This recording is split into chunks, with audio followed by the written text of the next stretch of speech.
Hey, what's going on there, folks? Welcome back here to another update on this Friday night, February 9th, 2024, about 9:22 p.m. here, California time. It is the Earthmaster out here, and we got quite a bit to cover.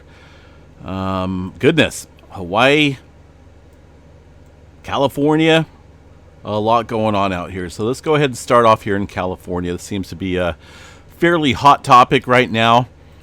We did see some earthquake activity out here across the Malibu fault system here.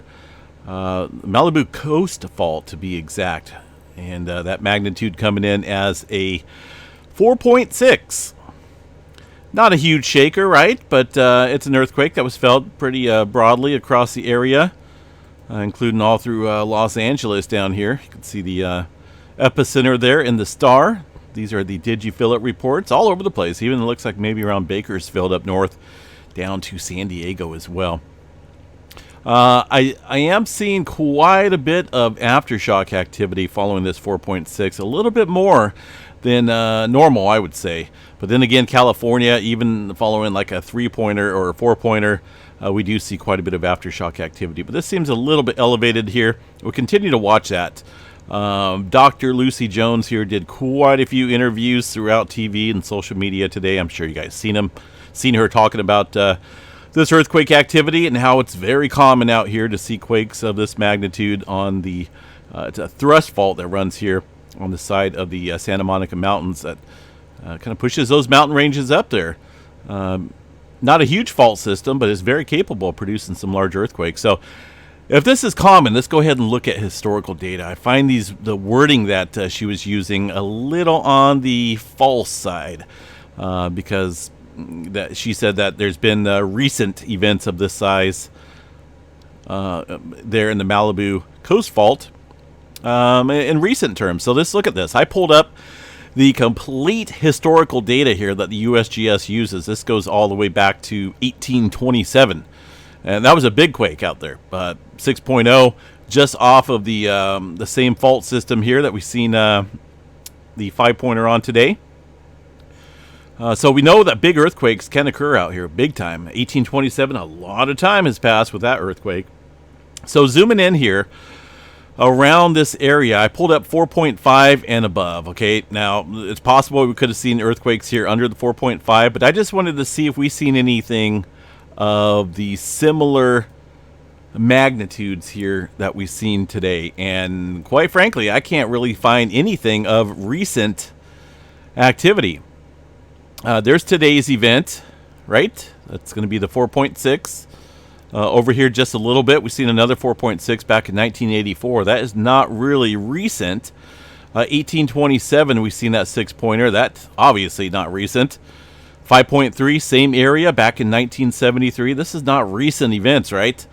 These are historical earthquakes back in the 70s. I mean, that's quite a while has passed since then.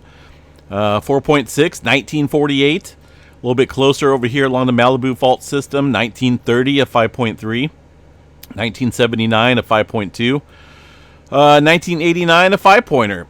And this Malibu Fault System extends over here a little bit. We're checking these earthquakes, 1926, 1973. So honestly, we haven't seen anything of this magnitude in quite a while. You know, I do not consider 1984 recent activity.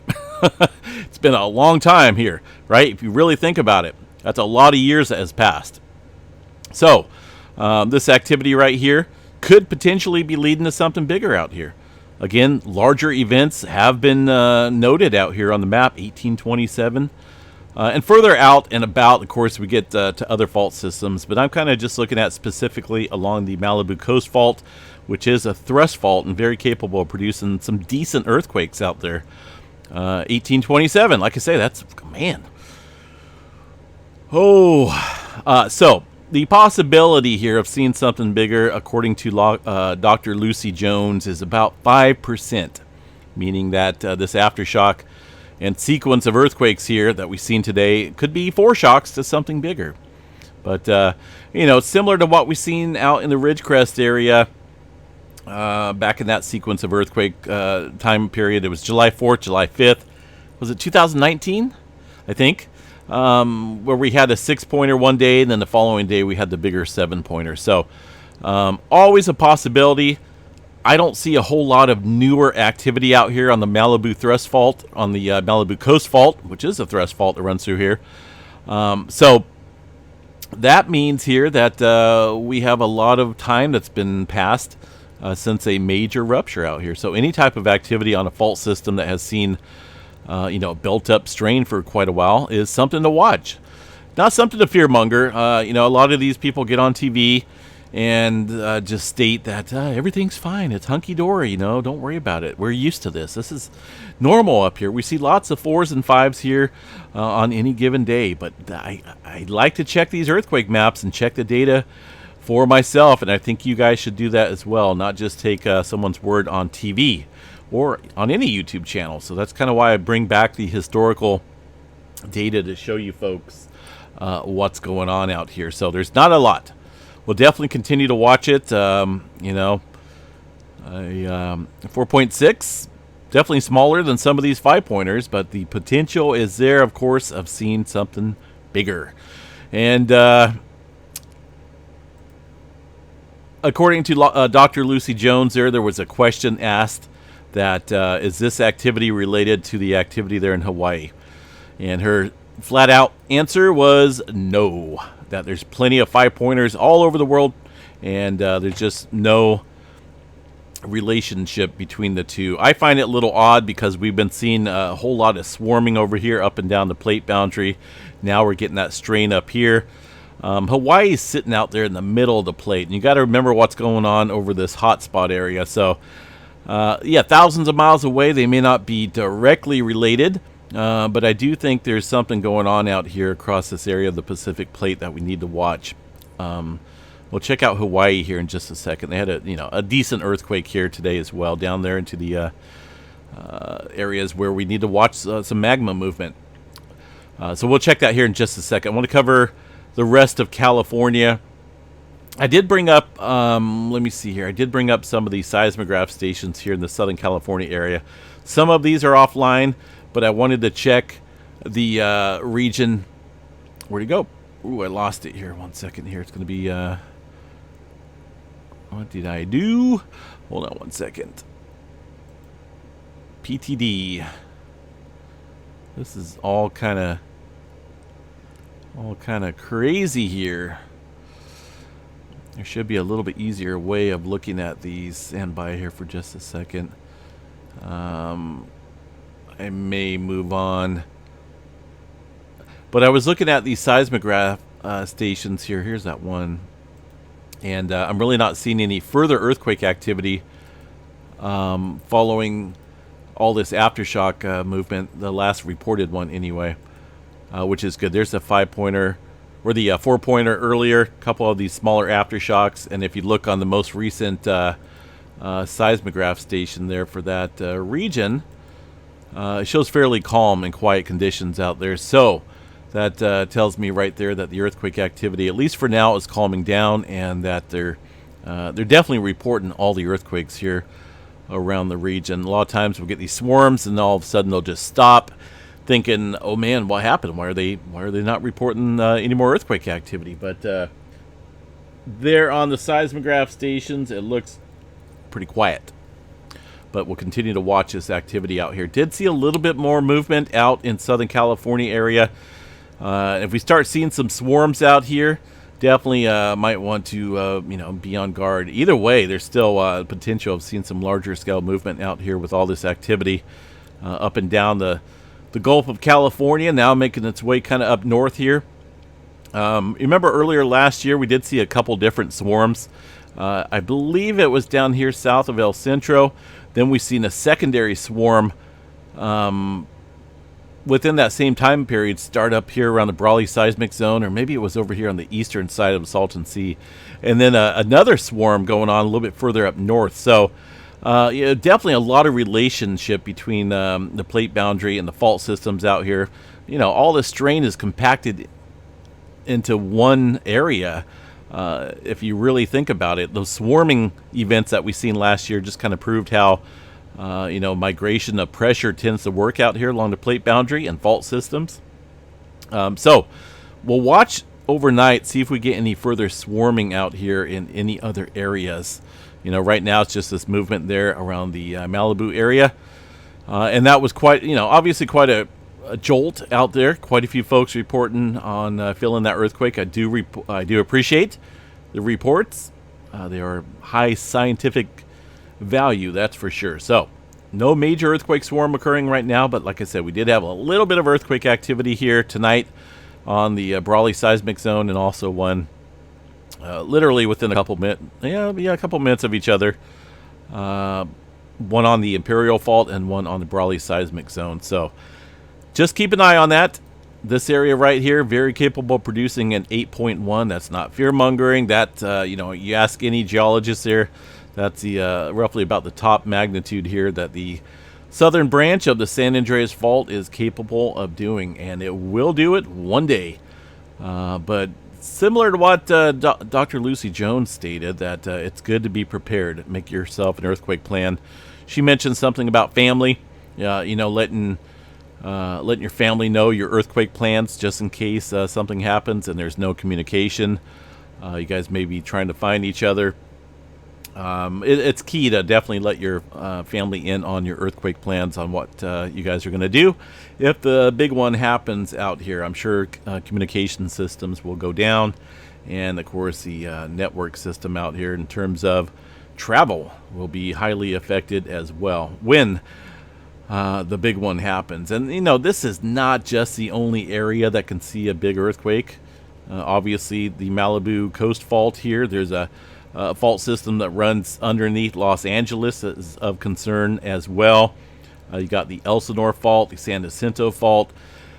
California, right, riddled with dangerous fault systems, and that's just a fact of life. But the big one, obviously an 8.1, that's what everyone's waiting for. The dreaded San Andreas earthquake there will happen, no doubt, one day.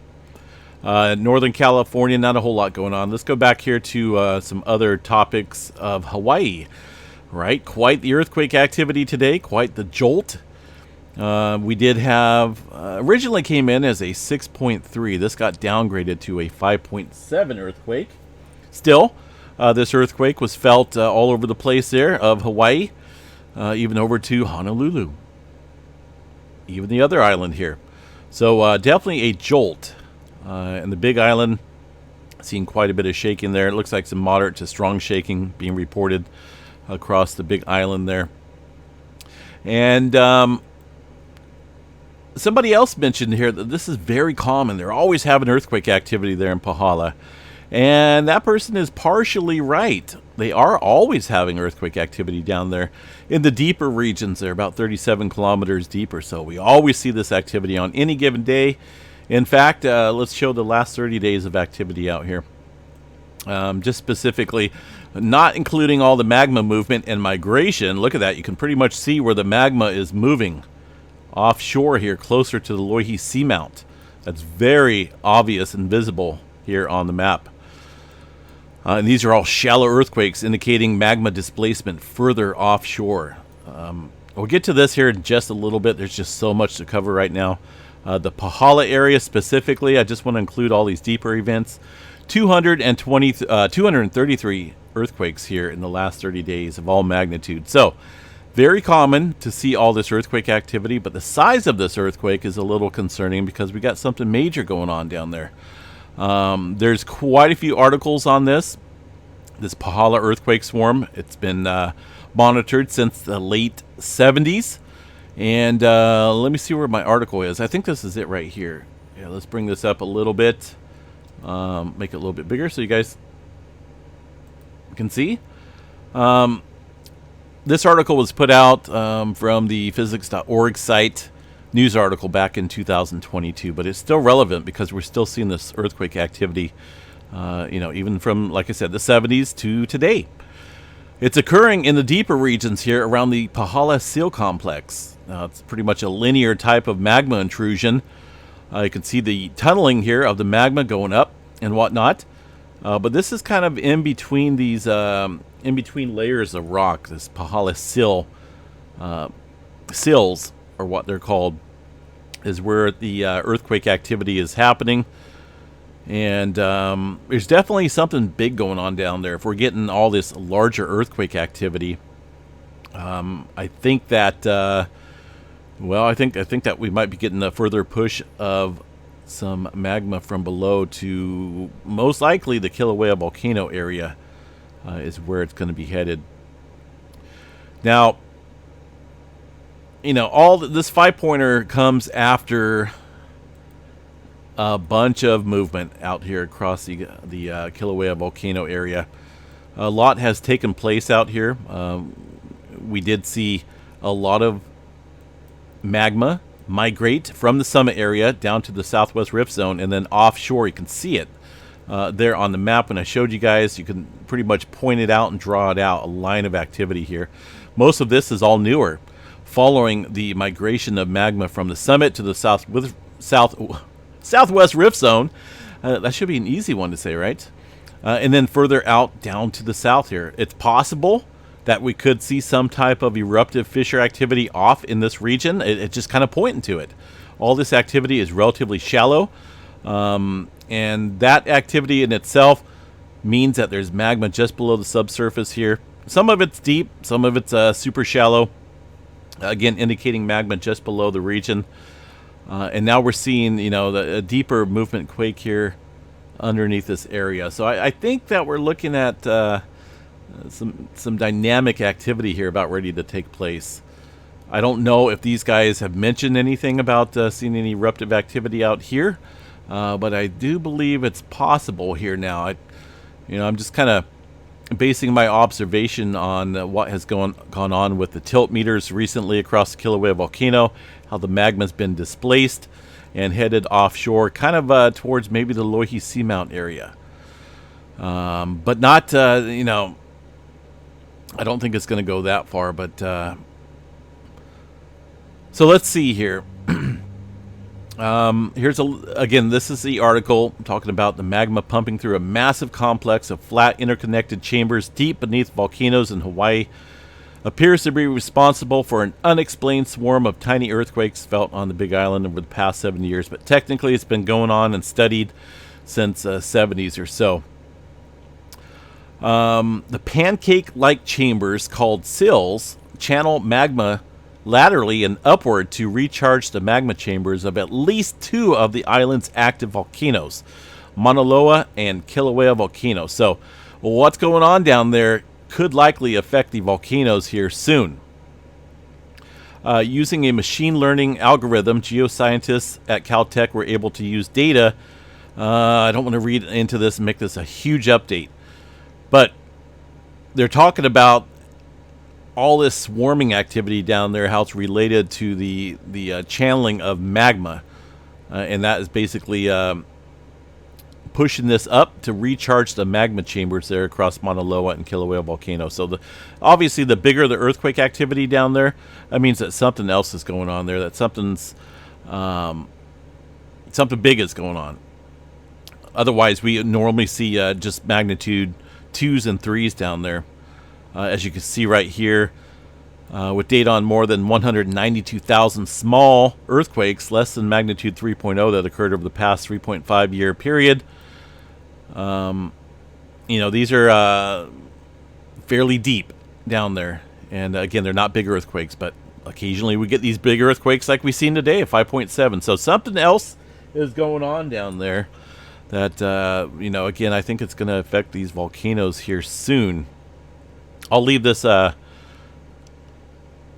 there's the mention of these earthquakes, 36 to 43 kilometers, and that's basically what we've been seeing here across the Pahala area. Look at those depths, and that's what we've seen today for the 5.7 down there around those magma sill areas. So definitely something brewing here, aside from this, and you got all this surface earthquake activity occurring out here, very shallow earthquakes, and I believe the magma's out here. And that's just what I'm basing my observation off of. Again, you can see it on the map.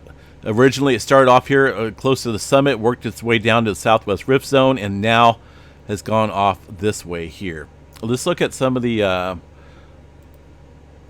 data charts here for the Kilauea volcano and see what we got.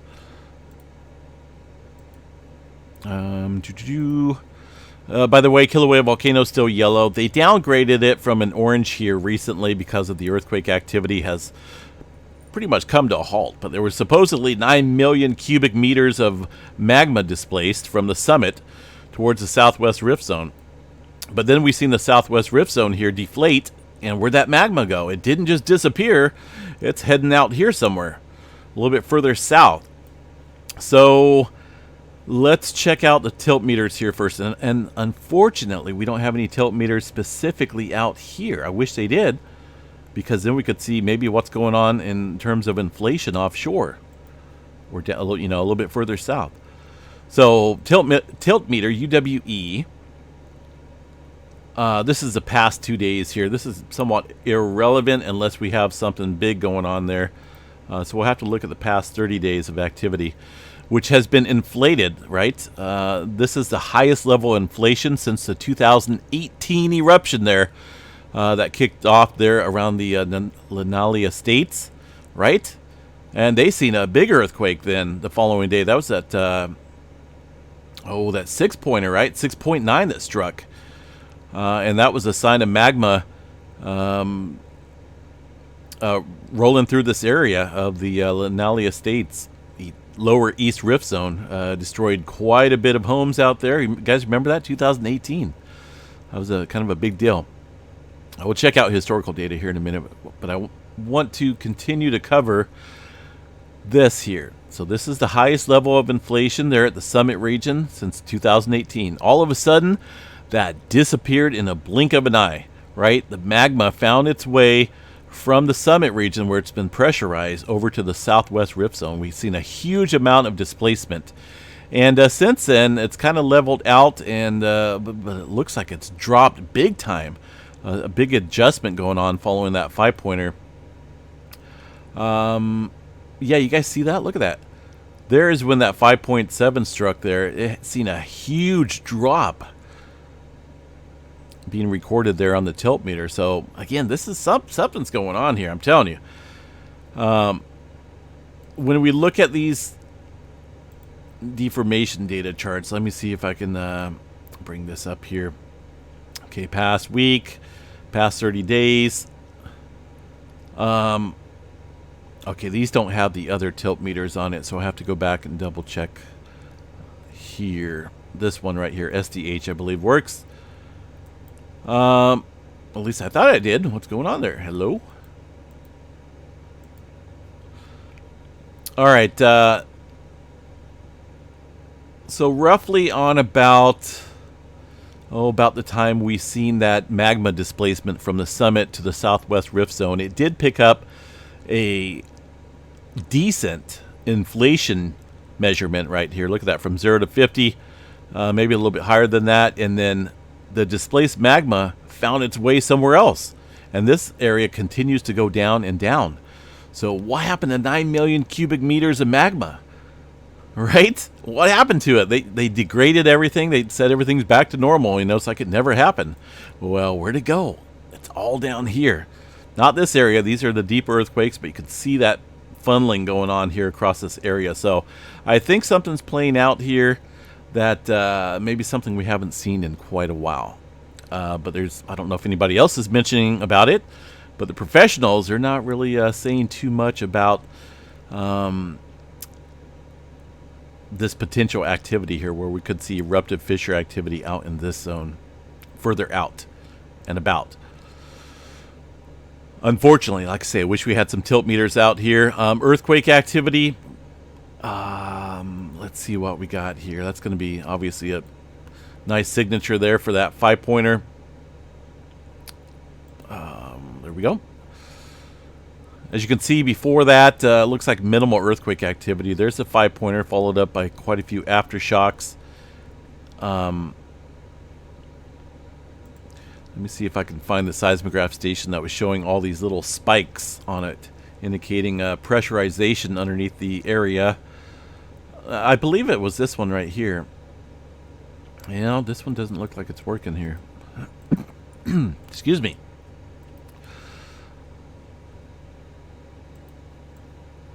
And we just checked that one. Let me see here. There's the 5-pointer once again.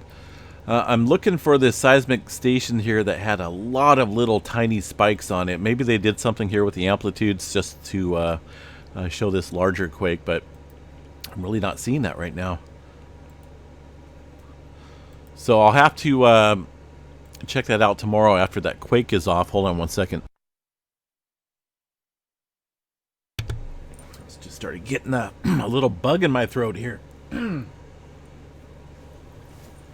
So, let me grab a little cough drop here. I do have a bag of cough drops,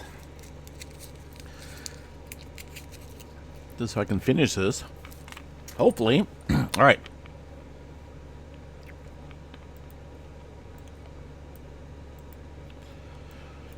So, and then with the GPS stations out here, obviously we're seeing some displacement going on here last 2 years. Looks like this only goes to about December of last year, but there's been some noticeable changes here across the area in terms of GPS displacement. But unfortunately, again, no tilt meters here across the area to kind of keep an eye on what may be going on underneath the surface here. Historical earthquake data shows that this 5-pointer here that we've seen today is, well, it's not super common. You know, someone said that this is always happening. In terms of smaller magnitudes, yes, it's always happening, but it's not always this large. So something's going on underneath the region that could have an effect on the areas above in terms of recharging these volcanoes in a quick way. Here's a 5.7 that struck today. There was another little earthquake back in 2022, but very shallow, 9 kilometers. So really haven't seen anything of this size in this area since, let's see, did I cover? I think I went back here to about the year 2000. So that covers 24 years or so. So far as recent activity, no, this is the strongest event we've seen here specifically in this area in quite a while, aside from that 5-pointer back in 2022. Obviously, bigger earthquake activity out here. We've seen that 6.9 around the 2018 eruption time frame. Kicked off there around the lower east rift zone. So something definitely building up out here, folks, for sure. This 6.2, goodness, that was well offshore. Fairly deep as well, though. That was about 35 kilometers deep or so for that region. So it's just, there's not a whole lot of historical data here, folks. So people that are saying this is very common, got to correct them. It's not very common for that size of a magnitude. It's not common. That is a... Oh, okay. I was wondering what kind of cough drops I had here. Lemon and mint. What an interesting combination there. But it seems to be working. All right, so we'll continue to watch all these, folks. There was an update put out here in regards to this earthquake there at the Hawaii area. Let me go over here and double check this here real quick.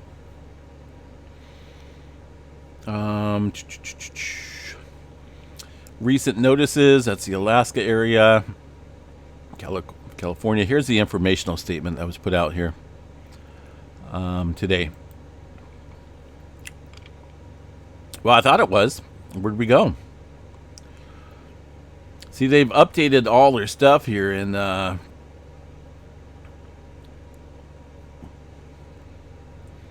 Volcano Watch, another intrusion southwest of the Kilauea summit.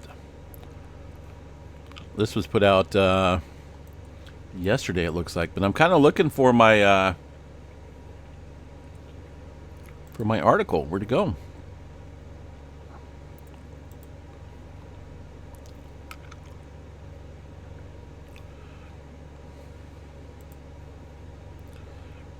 Okay, here it is. It's kind of weird. Normally you could click on it and it would take you directly to the article, so someone needs to fix that. Today, Friday, February 9th, a magnitude 5.7 earthquake occurred southwest of the Pahala area on the island Hawaii at a depth of about 37 kilometers. That's 23 miles below sea level. the earthquake had no apparent impact on either Mauna Loa or Kilauea volcanoes. Obviously, we're not going to see an immediate impact unless we're looking at some very shallow earthquake activity that would indicate, some potential eruptive fissure activity. They state here that this earthquake is likely associated with lithospheric flexure caused by the weight of the Hawaii Islands. But if you read these articles here on, what'd I do with that? Right here, in this level, at this depth here, it's got to do with these sills down there, where the magma is kind of, funneling up into certain locations here. The Kilauea volcano and Mauna Loa. It mentions it here that kind of recharges these magma chambers here across the area. So they say one thing, and then other articles show another. So, believe what you will. There's many different articles that show that this is, at least somewhat legit here in terms of, this depth here below the surface and what's going on from a scientific point of view. This is actually put out by the California Institute of Technology here from this article. I'll definitely include this into the video update, so I don't want to close that out for now because I've got to remember to do that. So, recharge the magma chambers of at least 2 island volcanoes, and these guys here stating that it's nothing more than the weight of the Hawaii Islands on the oceanic lithosphere. So, 2 different descriptions there, what they think is going on. Really, that's about it. They really haven't said anything else that is just, associated with it. They don't mention anything about the swarms that are always going on down there. A lot of the stuff you have to seek out yourself, because they don't really include it in a major event like this. They should include that this area sees, hundreds of earthquakes down there at that level, and it's part of the Pahala earthquake swarm and what's causing it. But they just focus on one event here because, that's what people felt. But definitely got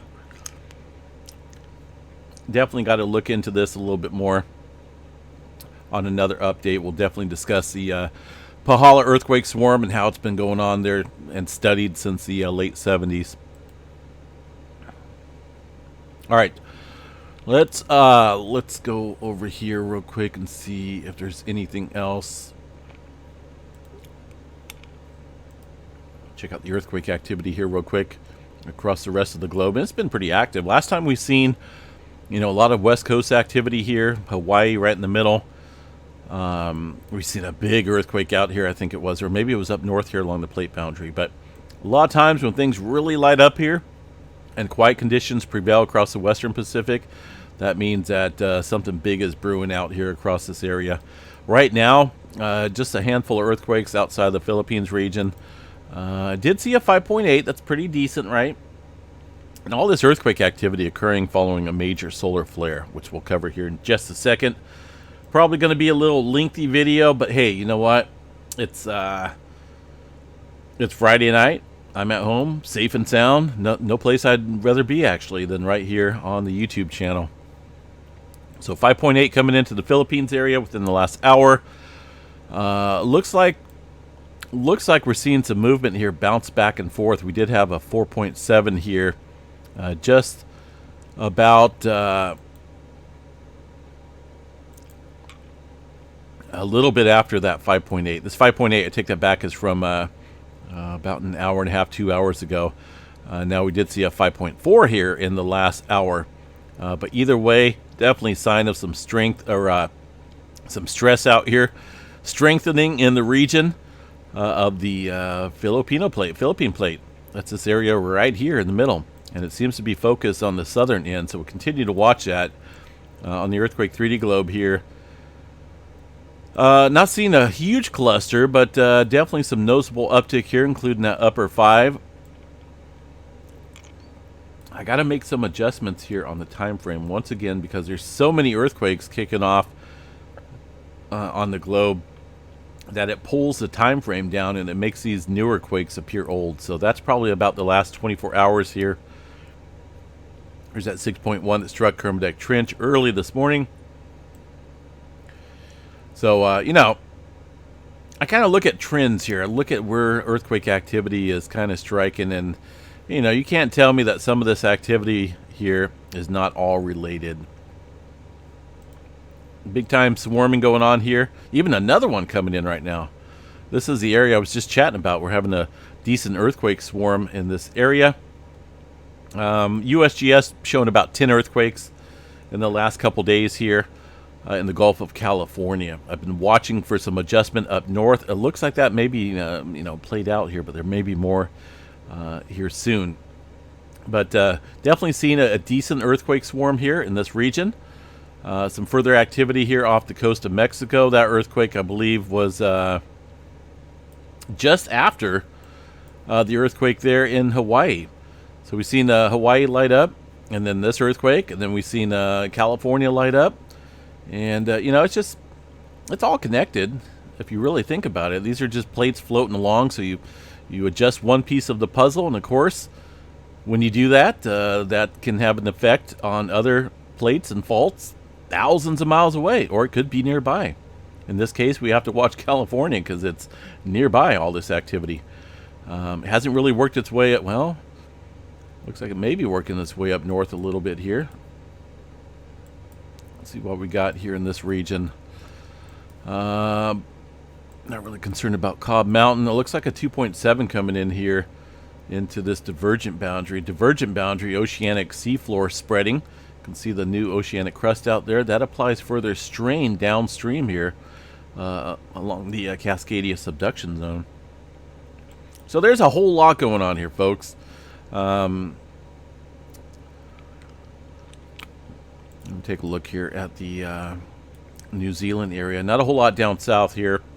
Looks like a fairly deep 3.7 that off the North Island coast there.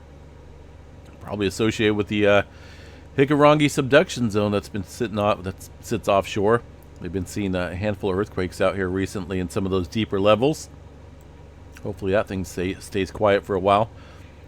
Now the 6.1, that was earlier this morning, and some older earthquake movement before that. We haven't really seen any further adjustment following this activity this morning in this region. Definitely more so out here in the center portion, where all the pressure tends to build up at. Kuril Kamchatka, really quiet up here for now. Someone asked me here, I actually seen a couple comments here on one of Dr. Lucy Jones' videos that she did today, asking if there's any relation between all the rainfall out here that they've seen and these fault systems. I think it's very possible. Now, I don't think it takes an hour or two to adjust or to maybe get down into these fault systems. I believe it takes days, weeks, if not months, to potentially seep into some of these areas. And when you have something really locked and loaded, you add a little bit of lubrication to it, so to speak, then you can get that sudden slippage that can create an earthquake. And it's possible, very possible, that the extreme amount of rainfall that they've seen up here recently is starting to show some signs. But the folks there at the USGS and some of the other people don't relate to that. They say there's no scientific proof between the relation of exceptional rainfall and fault systems, but I disagree with that. I think there's definitely a relation. So definitely got to continue to watch that for some activity here in the next, who knows, next 24 hours, 48 hours. Got to watch Southern California here pretty closely. We are seeing a handful of earthquakes up here around the Cobb Mountain area. This is the Clear Lake Volcanic Field. Now, if you don't know about this area, just a really quick, brief rundown. As we zoom into this region here, you'll notice quite a few facilities out there. These are hydrothermal plants taking advantage of the heated surface below, and there's quite a few of these operations all over the place. There's definitely a an odd way to create energy. They inject raw sewage below the surface to create some type of dry steam, which in turn kind of creates energy somehow. I don't know the exact whole process. It's a little gross, but they utilize raw sewage here, inject it down in there, and create power. And powers quite a few homes here north of the bay, or around the northern bay area. I know, a little gross, but it's a green way to create energy, so to speak, right? Pacific Northwest, relatively quiet. Let me double check the trimmer map. Is this today? It is. So we got about 50 epicenters of trimmer along the Cascadia, a little bit in Northern California, and some up around the Vancouver Island range. Been watching this here a little bit. We've been lacking trimmer here over the last couple years. Well, about the last year and a half. Our last major event was back in October of 2022. Since then, we've only had very minimal trimmer. In years before that, they were almost predictable and occurring at a regular reoccurrence interval of these large trimmer events, and it's just kind of gone down.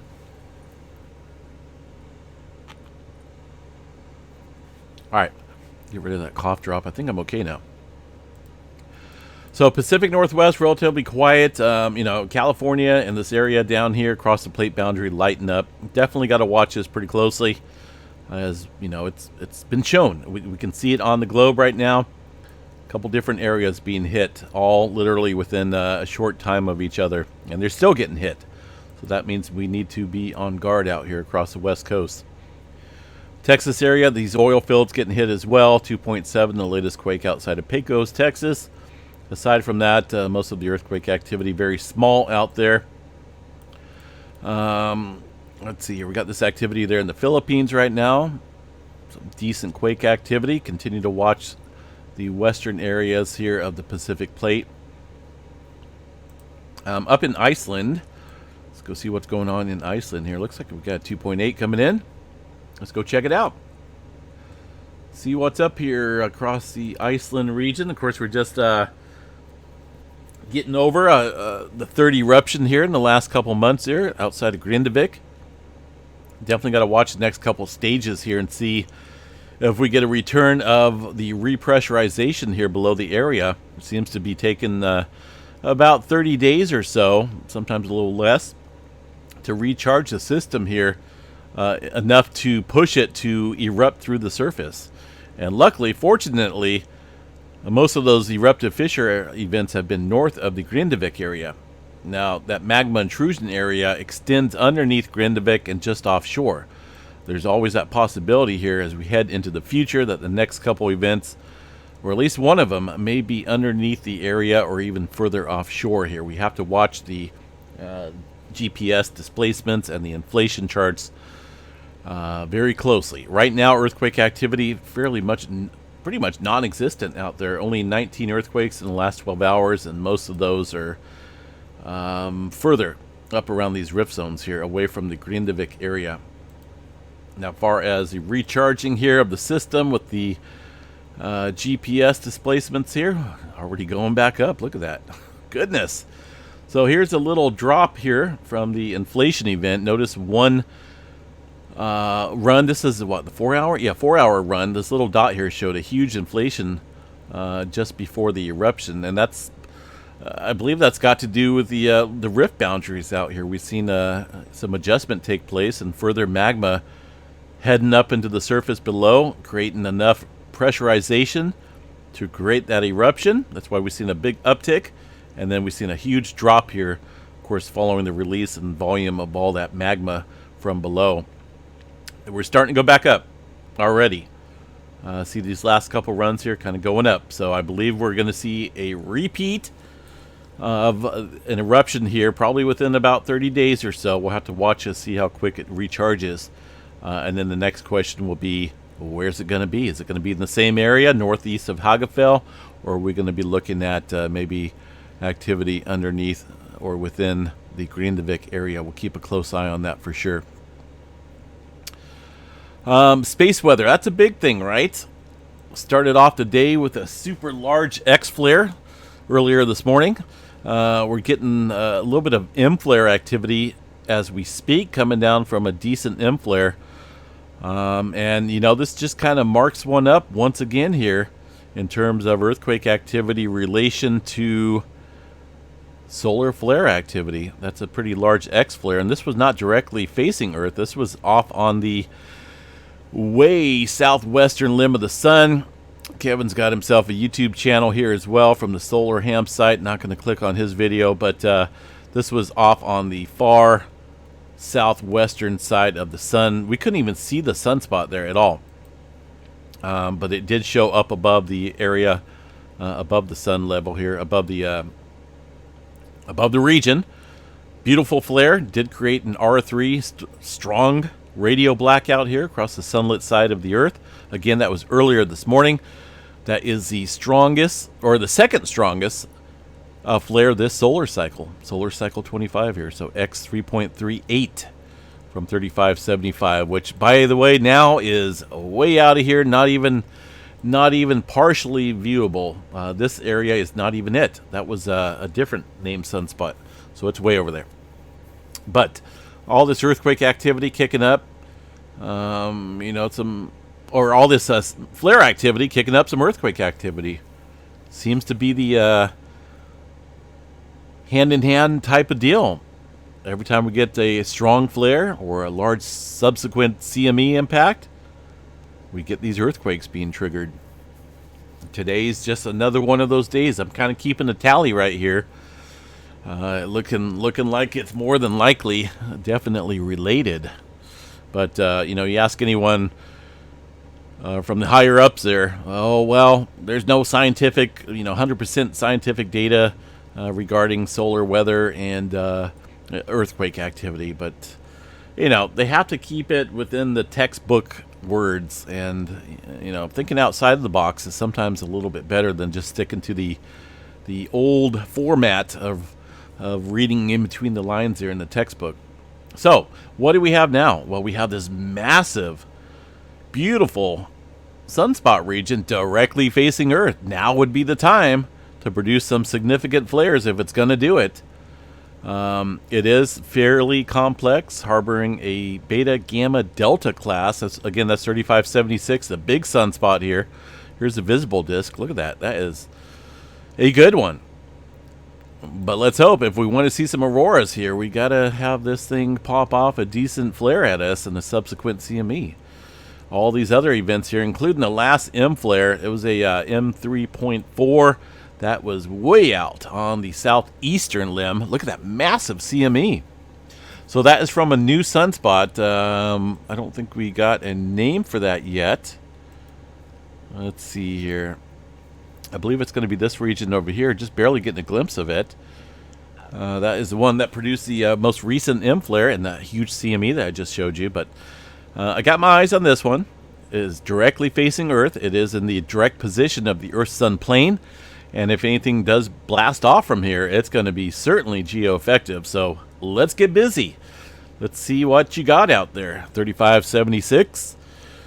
Right, does harbor some decent cores in here. Quite a bit of complexity within that sunspot region. So let's see what we got. See if we can produce at least a decent M flare at us.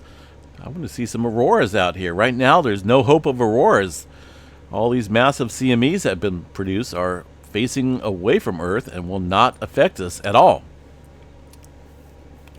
All right, so as you can see, a whole lot of greenery here on the forecast, but that means that there's not a whole lot of greenery at all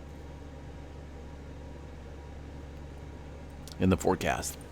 Still seeing a pretty decent proton event. These charged particles from the solar flares hit us within about 7 minutes, a speed of light or so. And we're still seeing the effects of the X flare from this morning, and also the newer M flare that's being kicked off there on the southeastern limb. Now, it's a CME that takes a couple days to get here, as far as the plasma from that CME. But these flares produce these charged particles, and they travel at the speed of light, reaching us here in about 7 minutes, and from the sun to the Earth. And that's still what we're seeing right now. Decent proton event having an effect on the ionosphere, mostly over the polar regions here, and mainly it looks like around the southern polar region. And that stuff right there basically has an effect on the low frequency navigation systems and the high frequency communication systems. So if you're on those frequencies there and within this region, you'll probably notice some issues with that. So we'll continue to watch that. Right now, 99% chance for a C flare, M flare at 60% chance, X flare around 25. Proton event, way up there, 99% chance there of the proton event.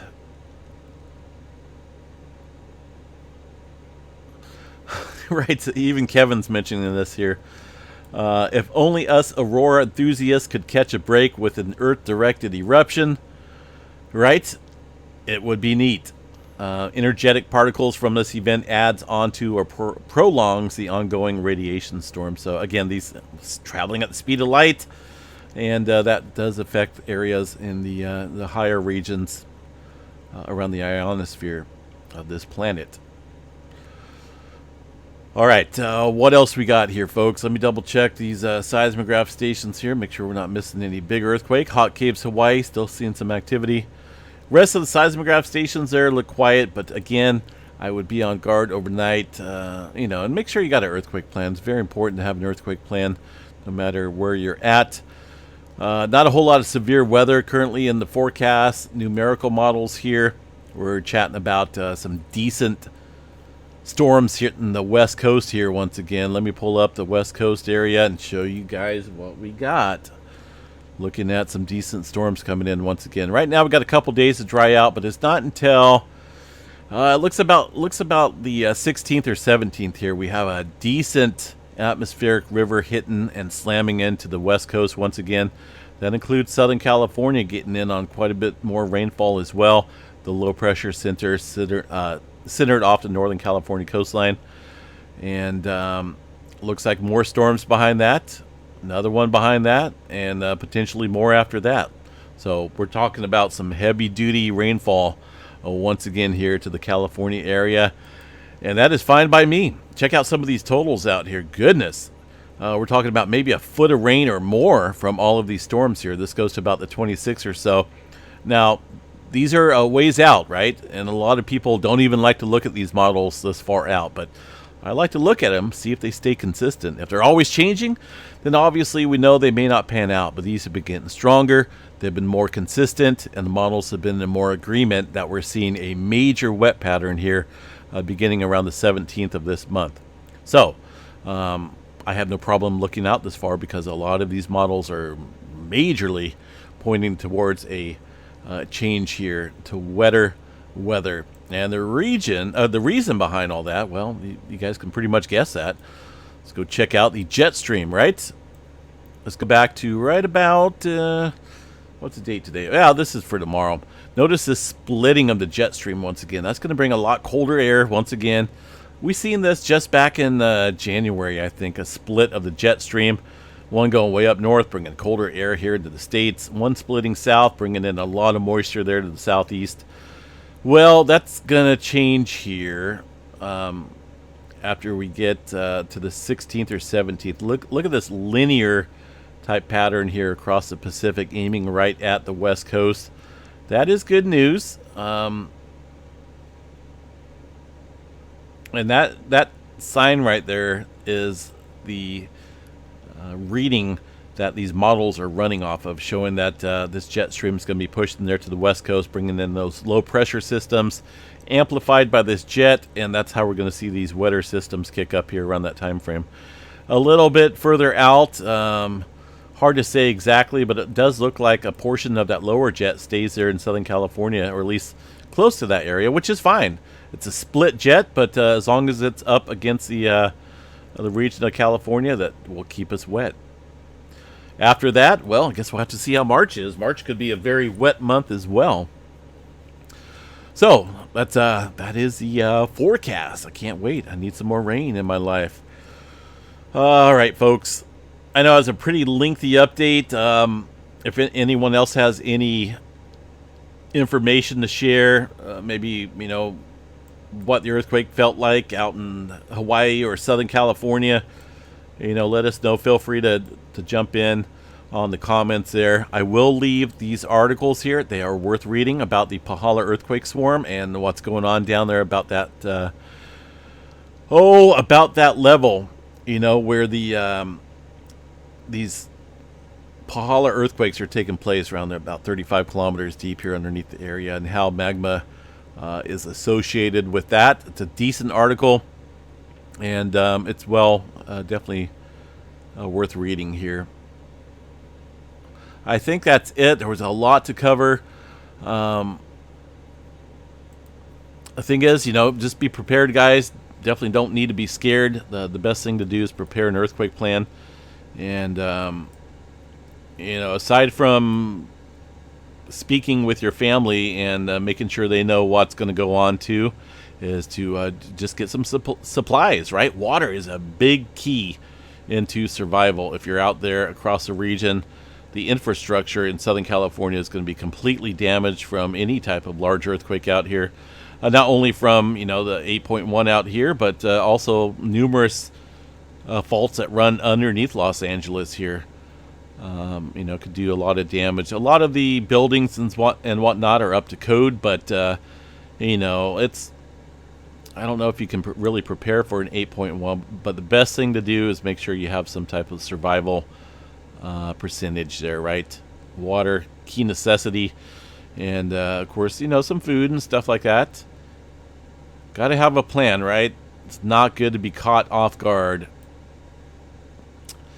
And Hawaii, I'm kind of curious to see how this plays out, if we see any further changes here across the volcano and with this magma migration out here. Got to watch that. I mean, it's obvious, right? We can see it. We can definitely see it. You know, the magma just did not up and disappear. It did not disintegrate. It's still there, but it's migrating further offshore here. So that's something to watch here pretty closely. All right, folks, I'm out of here. That, what do we got? Almost an hour-long video. Make sure you guys subscribe while you're here. Like, comment, share the video. Kind of helps us out with the algorithms.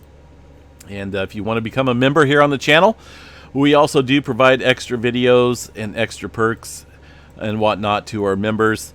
And on top of that, we do monthly drawings. Every single month, we give away prizes to our members. And it's coming up here in about 6 days. We'll be giving away prizes in a random drawing live on the channel. Just got to be a member here on this channel to be entered into that magic fishbowl. In the meantime, catch you guys later. Have yourself a good Friday night and stay safe out there. We'll catch you guys back here in the morning. Take care, folks.